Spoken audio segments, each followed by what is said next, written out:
নেপালের বিপক্ষে নিজেদের ব্যাটিং দৈন্যসার সবটাই যেন দেখিয়ে দিল বাংলাদেশ। সুপার 8-এ ওঠার জন্য জয়ের বিকল্প নেই এমন সমীকরণ মাথায় রেখে ব্যাট করতে নেমেছিল টাইগাররা।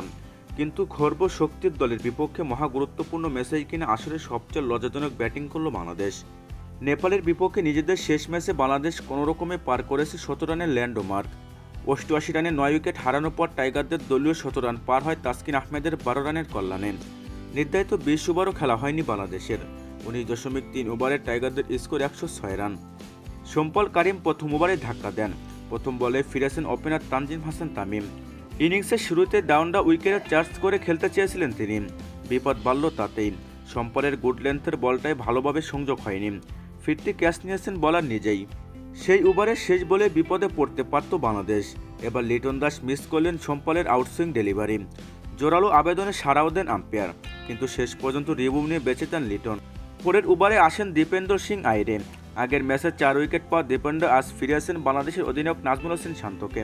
ব্যাট হাতে শান্তর বাজে ফর্ম চলল এই ম্যাচেও। 5 বলে 4 রান করে সাজগড়ে ফিরেন তিনি। টপ অর্ডারের ব্যর্থতা বিশ্বকাপের আগে থেকেই। লিটন দাসও ধরে রাখলেন ব্যর্থতার ধারা। সম্পল কারিমের বলে বিগ শট খেলতে চেয়েছিলেন 10 রান করে লিটন দাস, কিন্তু সেটাও ঠিকঠাক হলো না। উইকেট রক্ষক আসিফ শেখের কাছে ক্যাচ দিয়ে ফেরেন লিটন। পাওয়ার প্লের শেষের ঠিক আগে ফিরে যান তাহিদ হৃদয়।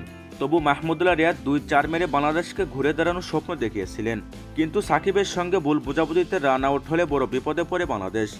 জাকের আলী ফিনিশার হিসেবে দলে জায়গা পেলেও হতাশ করেছেন আরেকবার। 26 বলে 12 রান করেন তিনি, যদিও সেটা দলের স্কোর 100 পর্যন্ত বড় ভূমিকায় রেখেছেন। মাঝে ইনিংসে সর্বোচ্চ রান করা সাকিব ফেরেন 17 রানে। রিশাদের 1 ছক্কা এবং 1 চারে গড়া 13 রানের ইনিংস এবং তাসকিন আহমেদের 12 রান বাংলাদেশকে নিয়ে যায় 106 রান পর্যন্ত।